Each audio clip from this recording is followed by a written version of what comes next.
Well, let me say first of all that this is not a time for sadness. Gough was ready to go and his family was ready for him to go.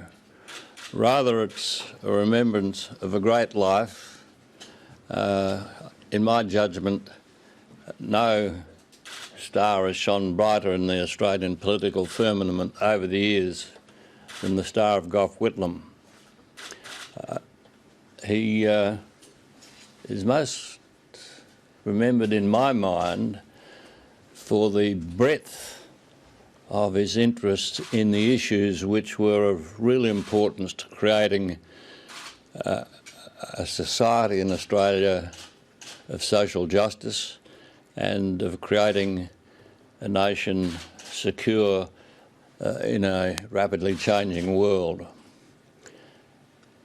It's not possible to list all those range of interests to which he was committed, but I'll just mention a few of them to give you some idea of the breadth of his interests and what he did. The simple truth is that Australia is a better country because of the life and work of Gough Whitlam. And that life and work covered, as I say, so many things. Just let me mention some of them without being exhaustive. Firstly, you think of his realisation of the need for the provision of adequate civic services in a rapidly urbanising and suburban Australia. Things like sewerage and so on. He was concerned with these very practical things. An issue of overwhelming importance to him, as you'll all remember, was his commitment to creating an efficient and just and equitable national health scheme. It's to Gough Whitlam that we owe the existence of Medicare and the removal from poorer Australians of what was the financial tragedy for many of them of sickness or hospitalisation. This hung over the heads of hundreds of thousands of Australians, and Gough removed that with his move to bring in Medicare, what is known now as Medicare, and he will always be remembered for that. Another passionate issue for Gough was his commitment to the concept of equality of opportunity in education.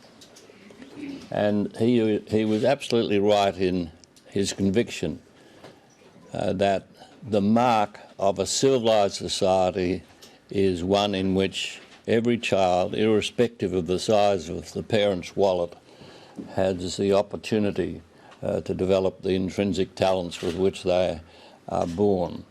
And so many hundreds of thousands of Australians, millions of Australians, are indebted to him for the impetus he gave to that equality of opportunity in education.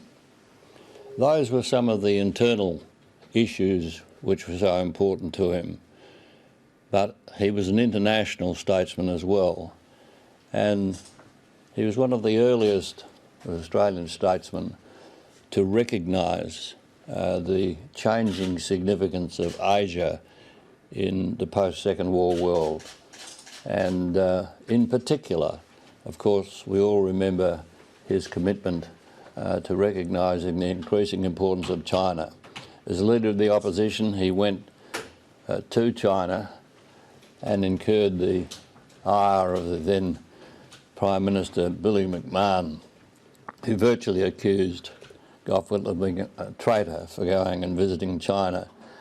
There has never been so much egg on the face of an Australian politician as there was on the face of Billy McMahon when just a few weeks later it revealed that Henry Kissinger was visiting China to organise the visit of President Nixon to meet Chairman Mao. And of course, one of Gough's first acts when he became Prime Minister was to recognise China. So you look at that stellar career, all the things he did internally, his recognition of the changing world and securing Australia's place within that world. All those things, I believe, give substance to my assertion that Australia is a significantly better nation because of the life and work of Gough Whitlam. My thoughts are with his family, and I remember Gough with the greatest of respect and immense affection.